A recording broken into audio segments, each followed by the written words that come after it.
Welcome to Laboratory Number 1, Part 2 on minerals at Century College. Earth Science 1020, Section 54, fully online. Please review the first presentation that I made for you on minerals, Part 1, before you view this part. This is Part Number 2, again helping you with the Minerals Laboratory for weeks 2 and 3 of our semester. Okay. Last time we talked about optical properties, visual properties of the minerals, and we noted that they're very colorful, though color is very unreliable as a diagnostic unless we know other information about the mineral. We noted that the minerals have different lusters, and you can review that in Part 1. Some are very distinctively reflective of light and others are not. They're dull and earthy, and some have a distinctive metallic luster.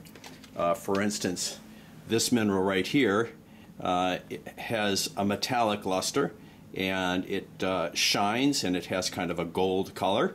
That's an example of metallic luster. And another tip that something's metallic is to heft it. That means hold it in your hand and get a sense of how much mass it has for its size, or how heavy it is for its size, with respect to the influence of Earth's gravity on it. And a lot of your metallic minerals have a shiny metallic luster like this one, and they also have a high specific gravity. And something else that they have, a lot of metallic minerals, something else that they have that can help you in identifying them is they usually always have a streak that's fairly dark. So if you heft it and it's heavy for its size, then we say it has a high specific gravity. And specific gravity is relating the density of the mineral to the density of water at 4 degrees centigrade. So it's multiples of how heavy or massive the Earth's mineral sample is compared to an equal volume of water. Okay, so metallic minerals versus non-metallic minerals. Begin to be thinking a little bit about differentiating them in the tray from each other in terms of whether you think they're non-metallic minerals or metallic minerals. Okay, so today we're going to be looking at a few other concepts, and one of them is called cleavage. And cleavage is the way a mineral breaks, and if it has flat surfaces after breaking, we say that it has cleavage. And here's an example of a mineral that I'll have you consider. This is a mineral that is one that is what's in the silicate mineral group, and if I pull this apart, and you can see as I pull it apart, it comes off into flat sheets. Let me do that again so you can actually see me do it. Or I pulled off a piece, and these pieces that I pulled off are all perfectly flat. And we refer to this as, when it's cleavage in one direction like that in flat sheets, we call that perfect basal cleavage. It's 180 degrees is the angle on the surface of that cleavage face. Okay. Here's another mineral from the tray. This mineral has flat surfaces, and you can see how light shines off the surface of this mineral, and you can see the light's reflecting all at one angle as it reflects at you as I turn it. And that's a sign that we have a flat surface. Now, flat surfaces can be perfect, and this particular mineral that we considered before has perfectly flat surfaces. This one is very, very good. It has, in some cases, a stair-stepped surface, but they're all in the same plane. They all reflect light at the same angle. They're all parallel to each other on each surface. But note that there are more than one surface here on this mineral that are flat. We have the two ends, and we have the top and the bottom, and we have the two sides, this side and this side. So we say that this mineral has cleavage or flat surfaces in 3 different directions. The ends, this end and this end, are parallel, okay, and the two sides are parallel, and the top and the bottom are parallel. So this is cleavage in 3 directions. And we can be more specific about it. You can see this is the cleavage surfaces here are not at 90 degrees to each other. They're at they're at an angle not 90 degrees. And we could further test this with an instrument called a goniometer, and the take-home lab kits for the online class don't have goniometers. It's an extra expense that we couldn't afford, but if we place this movable arm on the goniometer along the protractor top, we can actually read the angle that the cleavage planes make to each other. And we can refer to that angle as, in this particular instance, not 90 degrees. So that's a distinctive property of this mineral. 3 cleavage planes not at 90 degrees, and then it has one other special property that we'll consider here. And I want you to be very careful. Make sure that you are in a kitchen and that you have water available in a glass to flush your eyes if you get any dilute hydrochloric acid on your fingers and in your eye. You don't want to do that. So maybe wear some eye protection or have water close at hand to flush your eyes if you need. But if I put a small amount of hydrochloric acid on the surface of this mineral, you can see that it bubbles up like an Alka-Seltzer dropped into water. And that's called effervescence. And this is dilute hydrochloric acid. Minerals that effervesce like that contain the mineral calcite. Okay, so we'll be looking at several kinds of rocks that have calcite in them, and this is the definitive test for calcite.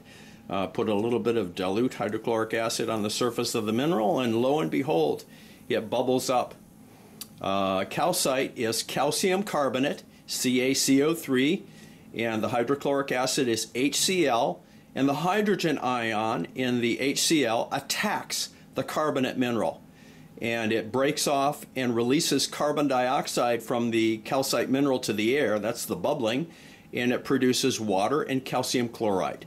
Okay, so that is known as the acid test. Now be careful, if you test a mineral and it doesn't effervesce, the acid has not been neutralized. And so wipe it off very carefully and dispose of that cloth or tissue paper in a place where it would not be touched by anyone. Okay, it's perfectly safe in the garbage. You can throw it in your kitchen garbage. You just don't want to be touching the paper with the acid on it. All right, so that's a definitive test, the acid test. And this particular mineral is one that's in your tray. Okay, well, we've considered cleavage, and we've considered the acid test, and we've talked a little bit about metallic versus non-metallic. And just very briefly again, here's an example on the right of a metallic mineral. Okay, this is the same one I had earlier. And we again, the streak test, we get a dark streak from this mineral. And if I heft it, it's heavy for its size. This mineral is not metallic. It does have cleavage. You can see that we definitely have faces there that are reflecting light very nicely. That's a cleavage plane right there. And we have one on this end as well. And if we put the goniometer on this, and you can do this intuitively, you can see that we're almost at 90 degrees in terms of this face versus this cleavage face. So this is cleavage in two directions at approximately 90 degrees. Okay, so this, again, I'm showing these to you again to reaffirm some of the characteristics that we're considering here, and also to show you, hey, this is an example on the left of a non-metallic mineral, and this is an example on the right of a metallic mineral. Okay, well, we can have cases where a metallic mineral might not be bright and shiny. This is definitely a metallic mineral. If I heft this in my hand, it's heavy for its size.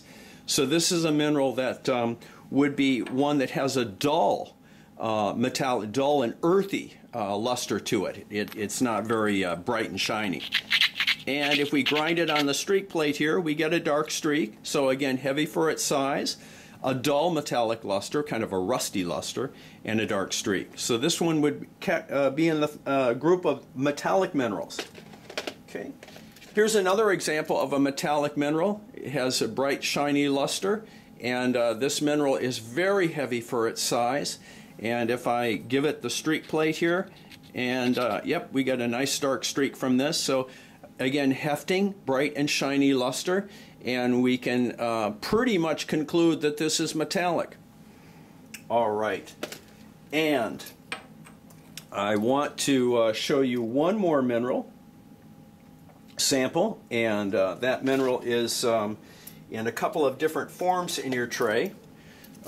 Here in your tray you have a very hard non-metallic mineral that's kind of bumpy, and it's translucent. Some light can pass through it. It's very, very hard, has a hardness of 6.5 to 7. And here's another form of this same mineral.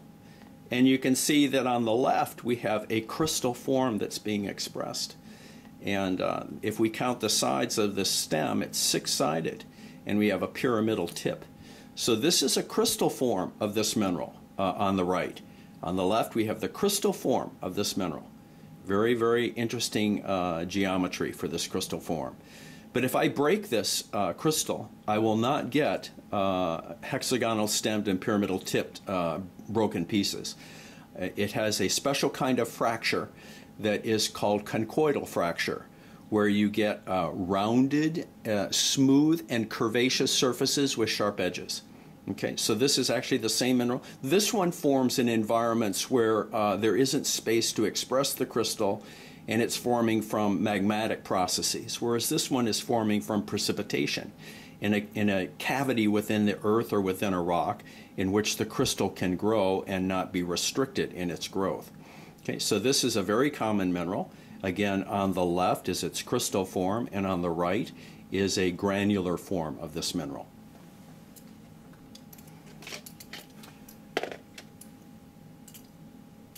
Okay, I want you to consider some minerals that may be in your house. For week number 2 here, for Earth Sciences 1020, section 54 online, I want you to find examples of 14 minerals that are in your house.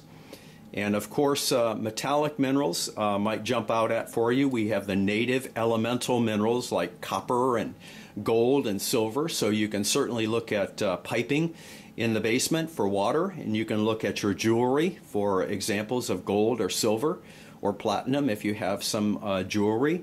And then there are other minerals that are hidden in things. They're ingredients in things. And here's one in the tray that if I rub this with my fingers, a lot of material comes off. Tiny little pieces of this comes off. This is in several things in your house. It's in things in your kitchen that you might cook with, and it's in things in your bathroom that you might use for personal hygiene. I want you to guess what this mineral is and list all the things that it's been used for to make things in your home.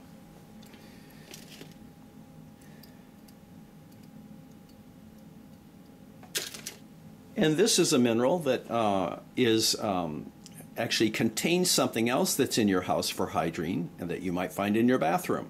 And I'd like you to consider personal care products that you use that might contain an element that's in this mineral. Well, we have one other example that I'll pull out of here. Here's an example of a mineral that's in your household. And look at this. We see that we have flat surfaces. And if we put our goniometer on this particular mineral sample, we see that these cleavage faces are at 90 degrees to each other. All the way around, no matter how we measure here. And so this is an example of a mineral that has 3 planes of cleavage. The top and the bottom are parallel. That's one plane in space. The ends are parallel. That's one plane in space. And the sides are parallel. That's one plane in space. And they're at all 90 degrees to each other. The ends, the sides, and the top and the bottom are 90 degrees to the other sides. This is a mineral that you'll find in your garage, and you'll find it in your kitchen. So I'd like you to identify this. This is a hint. This is one of the 14 minerals that I would bet you would find in your house upon investigation. All right, I think that will help you get started with minerals, but I'm going to do one other demonstration for you, which I don't think many of you would be able to do at home because you don't have equipment for it. But that is simply we're finding the exact specific gravity of a mineral. And the way that we would do this would be we would take our mineral sample and we would weigh it. Here's the mineral sample that I was looking at before.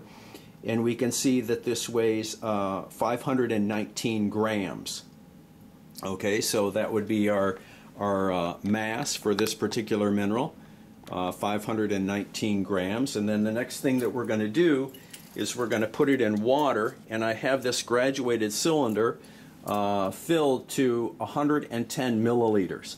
So we're going to do a displacement to determine the volume of this mineral. I'm going to set the mineral in the water very carefully here. And now I'm going to take it and read the new water level reading in the beaker. And it is now up to 100 and, I have to read carefully here, I have to set it on a flat surface. It is now reading,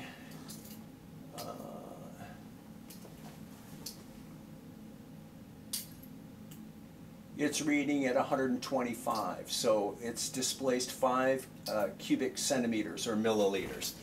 So we know that the volume of this mineral is 5 cubic centimeters, and so we divide its mass, 519 grams, we divide that by 5 milliliters.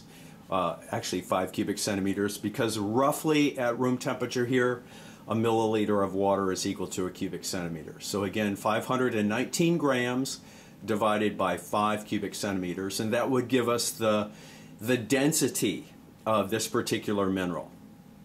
And a gram of water weighs about, a cubic centimeter of water weighs about a gram. So our result we could compare to the density of water to compute the specific gravity. I'll do that and post it online for you.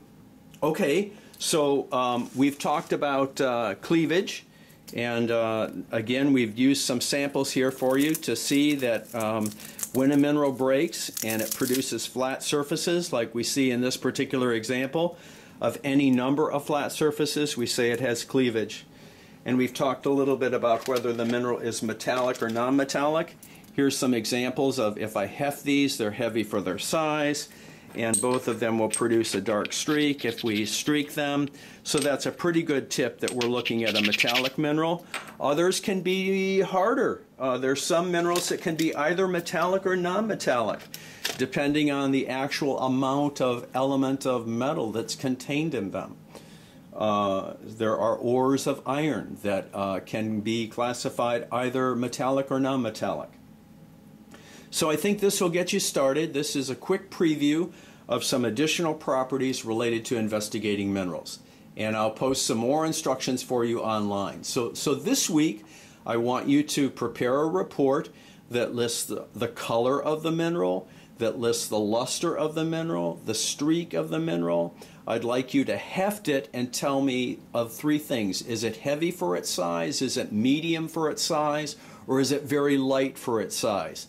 So heavy, medium, light, and you can compare. You can heft in one hand one mineral sample and heft in another mineral sample. You might say what they are relative to each other in terms of their density, without doing the specifics of measurement with a mass balance, since this instrument's pretty expensive and probably none of you have one at home. Do the acid test on your minerals. That's another special property that you might note. Does the mineral effervesce? And again, when you're doing the effervescence test, make sure that if it doesn't fizz up, you wipe the dilute acid off and dispose of that paper that you've wiped it off with carefully. And have water available in case you get anything on your clothes or on your fingers into your eyes. And you want to have a water canister so that you can flush your eyes if you need to very quickly. Okay, so again, follow all safety protocols. You need to read the safety protocol and sign it and deposit it in a Dropbox for me in your individual student Dropbox before you begin the lab. I'll talk more about the lab online. I'll have some further instructions for you there. So you're going to be, again, preparing a report on the characteristics that we've investigated so far. The color, the non-metallic or metallic luster that it has, the streak, and the hardness. You'll do the hardness test and the properties of cleavage and any other special properties that we've investigated here. All right, the best to you, and we'll see you here soon.